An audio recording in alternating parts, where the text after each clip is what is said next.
Welcome to a phone that has everything. This is the Huawei Mate 20 Pro, and it's been at least a year since I've been this excited for a product.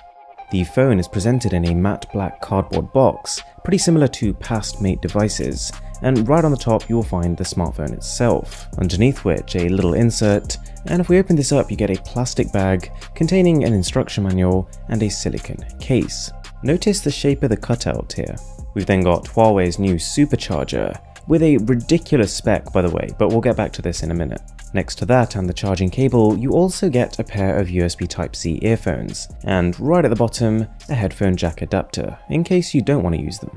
As you can probably tell, the Mate 20 Pro from an aesthetic standpoint is a lot to take in.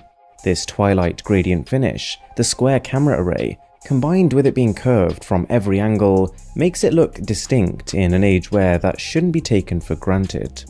The back is made of glass, and I do love this twilight color option, but I'm torn because with the midnight blue and emerald green versions of the phone, Huawei have created a new kind of finish. They call it hyper-optical pattern. It's really finely textured and feels kind of like a vinyl record.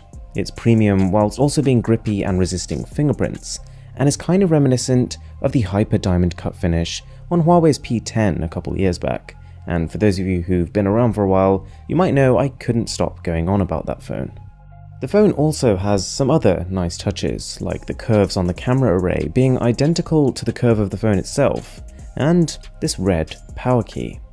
So, I mentioned that this was a phone with everything, and by that I mean, think of a feature you like on any smartphone, and this one probably has it. We've got an in-display fingerprint scanner, a new type of external storage, not to mention wireless charging, and Huawei's taken it further than that.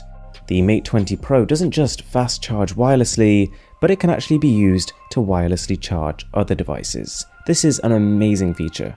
You've then got 3D face detection using a dot projector and infrared scanner, not to mention a huge 4200 mAh battery, and 40-watt supercharging, which should make this pretty much the fastest charging phone on the planet. Even IP68 certification, it's got that too, and we haven't even started on the screen, camera, and what's under the hood.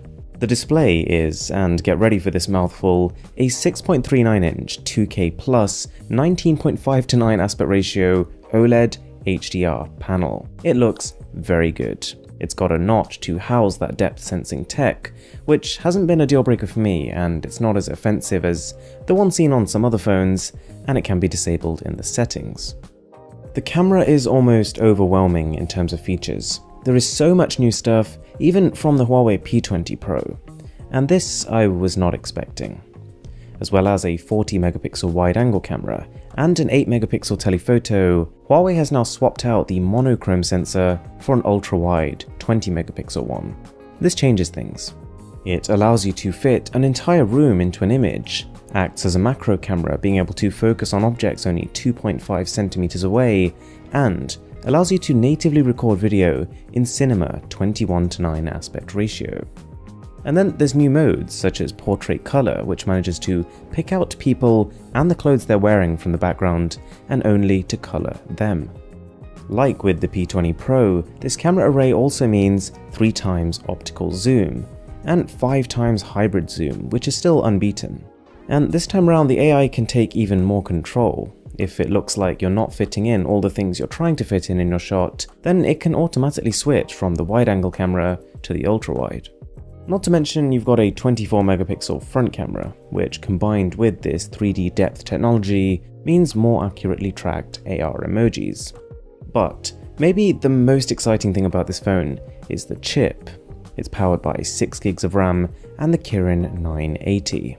This is the only Android phone in the world powered by a 7nm chip, and from that alone we're expecting 20% more speed with up to 40% better power efficiency. It's got 2 separate neural processing units, each specialized for different kinds of AI tasks. It is an absolute behemoth of a chip, and seeing it in action on EMUI 9.0, this might just be the fastest Android experience ever. This new software has basically trimmed the fat. The number of menus has gone down by 100, The navbar can be replaced with gestures, and some of those actions you previously had to reach up for have now been brought to the bottom of the screen. Oh yeah, and in terms of speed, Huawei have said this is close to 50% smoother, more responsive, and faster in terms of app starting times. And while I haven't been able to do any serious testing on it, you can probably see for yourself it is not slow. The phone goes on sale on the 26th of October here in the UK for £899, and I'll drop a link down below where you can find out more. Thanks a lot for watching, guys. My name is Aaron, this is Mr. Who's the Boss, and I'll catch you in the next one.